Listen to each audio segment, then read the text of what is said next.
Hello, നമസ്കാരം. ഞാനിപ്പോൾ വീണ്ടും അമേരിക്കൻ വിശേഷങ്ങളുമായിട്ടാണ്. അപ്പോൾ ഏറ്റവും കൂടുതൽ ചർച്ച ചെയ്യപ്പെടുന്നത് ഡിപ്പോർട്ടേഷന്, പിന്നെ ട്രംപിന്റെ വരവാണ്. നമുക്കറിയാം, ട്രംപ് ഭരണം ഏറ്റതിൽ പിന്നെ എല്ലാവരും ഭയങ്കര ആവേശത്തിലാണ്. പക്ഷേ നമ്മൾ വിചാരിക്കുന്ന പോലൊന്നും അല്ല കാര്യങ്ങൾ. ഇപ്പോൾ ഡിപ്പോർട്ടേഷൻ തന്നെ ഇപ്പം 3ാമത്തെ ഫ്ലൈറ്റ് പോയി എന്ന് പറയുന്നു. അത് നമ്മൾ വേണമെങ്കിൽ നമ്മുടെ ഇല്ലീഗൽ ഇമിഗ്രൻസ് ഓരോ രാജ്യത്തിന് കൊണ്ടുപോകാനുള്ള അവസരമുണ്ട്. പക്ഷെ ട്രംപ് അതെല്ലാം പെട്ടെന്ന് വളരെ ക്വിക്കായിട്ട് ചെയ്യുന്നത് ഹീസ് കീപ്പിംഗ് ഹിസ് പ്രോമിസ്. ഇപ്പൊ പുതിയൊരു പരിപാടി, അതായത് ഈ ഇല്ലീഗൽ ഇമിഗ്രൻസിനെ മുഴുവനും മറ്റൊരു രാജ്യത്തേക്ക് മാറ്റുക, പെട്ടെന്ന് ഡിപ്പോർട്ട് ചെയ്യുന്നതിന് പകരം ഇപ്പൊ വെനസ്വേലയിലെ ഒരു ഗവൺമെന്റുമായിട്ടൊരു എഗ്രിമെന്റ് ഉണ്ട്, സംസാരിച്ചുകൊണ്ടിരിക്കുന്നു. ഇവരെല്ലാം അങ്ങോട്ട് മാറ്റിയിട്ട് വീണ്ടും ഇപ്പൊ ചിലർക്ക് ഡിസേർവിംഗ് ആയിട്ടുണ്ട് ഈ പൊളിറ്റിക്കൽ അസൈലം. ഇന്ത്യക്കാർക്ക് പൊളിറ്റിക്കൽ അസൈലം കിട്ടാൻ സാധ്യത കുറവാണ്. കാരണം നമുക്ക് അവിടെ പ്രോബ്ലംസ് ഇല്ല. ഇപ്പൊ പാകിസ്ഥാനി അല്ലെങ്കിൽ അഫ്ഗാനിസ്ഥാനി അല്ലെങ്കിൽ മറ്റ് ഇറാൻ, ഇറാഖ്, ഇവർക്കൊക്കെ പ്രൂഫുണ്ട്. അതായത് പൊളിറ്റിക്കൽ അസൈലം കിട്ടണമെങ്കിൽ സ്വന്തം രാജ്യം ജീവിക്കാൻ പറ്റാത്തൊരവസ്ഥ. അങ്ങനെ ഒരു അവസ്ഥ എനിക്ക് തോന്നുന്നു നമ്മുടെ നാട്ടിൽ മുസ്ലിംസിന് പോലും ഇല്ല. ഏറ്റവും സേഫായിട്ട് ഈ പറയുന്ന മുസ്ലിംസ് പോലും ഏറ്റവും സേഫായിട്ടും ജീവിക്കുന്ന ഒരു രാജ്യമാണ് ഇന്ത്യ. എല്ലാവരും നമുക്കറിയാമല്ലോ, ജൂതന്മാരുടെ ചരിത്രം തൊട്ട് ഇന്ത്യയിൽ ആർക്കും ഒരു പ്രോബ്ലം ഇല്ല. അപ്പൊ ഇന്ത്യക്കാർക്ക് പൊളിറ്റിക്കൽ അസൈലം കിട്ടാനുള്ള സാധ്യത വളരെ കുറവാണ്. അതുകൊണ്ട് മിക്കവാറും എല്ലാവരും അവസാനം ഡിപ്പോർട്ട് ചെയ്യണമെന്നാണ്. തൽക്കാലത്തേക്ക് അവരിപ്പം വേറൊരു പ്രശ്നത്തിലേക്ക് മാറ്റുക. പിന്നെ ട്രംപ് പറയുന്ന ഈ പല കാര്യങ്ങളും കോടതിയിൽ ചോദ്യം ചെയ്യാം. ഇതൊരു ഡെമോക്രാറ്റിക് കൺട്രിയാണെന്ന് ഓർക്കും. അപ്പൊ അങ്ങനെ എല്ലാം ഒന്നും അങ്ങനെ പെട്ടെന്ന് നടപ്പാക്കാൻ പറ്റുമെന്ന് തോന്നുന്നില്ല. പിന്നെ ഇപ്പൊ ഇസ്രായേൽ തന്നെ 12 മണിക്ക് ശനിയാഴ്ച 12 മണിക്ക് എല്ലാം വിട്ടുതരണമെന്ന് പറഞ്ഞു. അവർ 3 പേരെ വിട്ടുകൊടുത്തു. അവിടെ യുദ്ധമൊന്നും ഉണ്ടായില്ല. അത് അപ് ടു ഇസ്രായേൽ എന്ന് പറഞ്ഞു ട്രംപ് തടിതത്തുമായിട്ട്. എനിവേ, ഒരുപാട് മാറ്റങ്ങൾ പ്രതീക്ഷിക്കാം.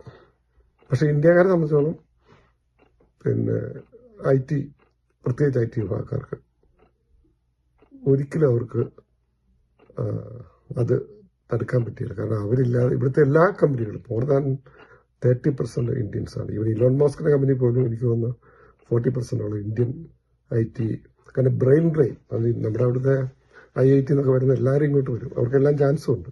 ഒരിക്കലും അതിനുള്ള ഇപ്പൊ ഒരു പുതിയ നിയമം എടുത്തിരിക്കുന്നത്, ഈ നേരത്തെ 3 വർഷമായിരുന്നു H1 വിസയുടെ കാലാവധി. ഇപ്പൊ അത് ആ കാലാവധി എടുത്തു കളഞ്ഞു. അത് തന്നെയല്ല, രണ്ടാമത് ഇത് പുതുക്കാൻ വേണ്ടി ഇന്ത്യൻ എംബസി പോകണമെന്നൊരു നിയമം ഉണ്ടായിരുന്നു. അതും മാറ്റി. ഇപ്പൊ അതുമില്ല. ഇവിടെ തന്നെ റിന്യൂ ചെയ്യാം. 6 വർഷമാണ്. 6 വർഷം കഴിഞ്ഞ് പിന്നെ കമ്പനിക്ക് വേണേ വീണ്ടും റിന്യൂ ചെയ്യാം. അങ്ങനെ. പക്ഷെ ഇപ്പോഴത്തെ കണക്കനുസരിച്ച് വർഷങ്ങൾ എടുക്കുന്നുണ്ട്. മോർ ദാൻ 10-15 ഇയേഴ്സ് എടുക്കുന്നുണ്ട് ഈ H1 visa to green card. അത് നേരത്തെ കുറവായിരുന്നു. അത് ഇനി കുറയ്ക്കുമെന്ന് അറിയത്തില്ല. കാരണം ഇന്ത്യക്കാരും ഫോറിൻ വർക്കേഴ്സും ഇല്ലാതെ ഇവിടെ സർവൈവ് ചെയ്യാൻ പറ്റത്തില്ല. അതുകൊണ്ട് അതിന് ചില ഒരു മാറ്റങ്ങൾ ഉണ്ടാകുന്ന പ്രതീക്ഷയിലാണ്. എന്നെ സംബന്ധിച്ചുള്ള ഇന്ത്യക്ക് നല്ലൊരു ഓപ്പർച്യൂണിറ്റിയാണ്. ഇലോൺ മസ്കൊക്കെ ഇപ്പൊ ഇന്ത്യയിലേക്കാണ് നോക്കുന്നത്. ട്രംപും. കാരണം ചൈനയോട് നോ പറയുന്നു, സൗത്ത് കൊറിയയോട് നോ പറയുന്നു. ചൈനയാണ് ഏറ്റവും വലിയ കൺസ്യൂമേഴ്സ്. കാരണം നമ്പർ ഓഫ് പീപ്പിൾ, പോപ്പുലേഷനാണ് ഏറ്റവും വലിയൊരു കൂടുതൽ ബിസിനസ് നടക്കുന്നത്. അപ്പൊ ചൈനയെ നോ പറയുമ്പോൾ പിന്നെ ഇന്ത്യക്കാണ് ഏറ്റവും കൂടുതൽ ഓപ്പർച്യൂണിറ്റി. അപ്പൊ ഇന്ത്യയോട് ചേർന്ന് നിൽക്കാതെ അമേരിക്കയ്ക്ക് ഇപ്പം നിവൃത്തിയില്ലാത്തൊരവസ്ഥയാണ്. കാരണം ഇന്ത്യയെ പോലെ ഒരു ജനാധിപത്യ രാജ്യം അവർക്ക് വേണം. ഇത്രയും ജനങ്ങൾ, എനിക്ക് തോന്നുന്നു ഇപ്പൊ പോപ്പുലേഷൻ ഇപ്പം ചൈനയെ പോലും ഓവർടേക്ക് ചെയ്ത് കഴിഞ്ഞു. അപ്പൊ ഇവിടെയാണ് ഏറ്റവും കൂടുതൽ കൺസ്യൂമേഴ്സ് ഉള്ളത്, ഏറ്റവും കൂടുതൽ വിൽക്കാൻ പറ്റുന്ന സ്ഥലം. അതാണല്ലോ അവർ നോക്കുന്നത്. America business country.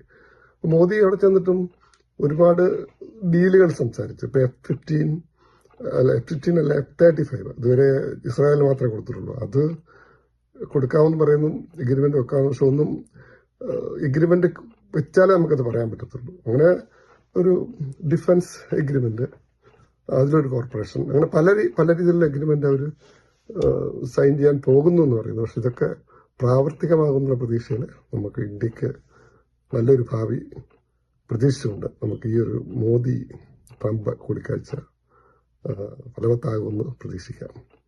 നമസ്കാരം. ഇനി കൂടുതൽ വിശേഷങ്ങളുമായിട്ട് വീണ്ടും വരാം. This is Thampi Antony from San Francisco.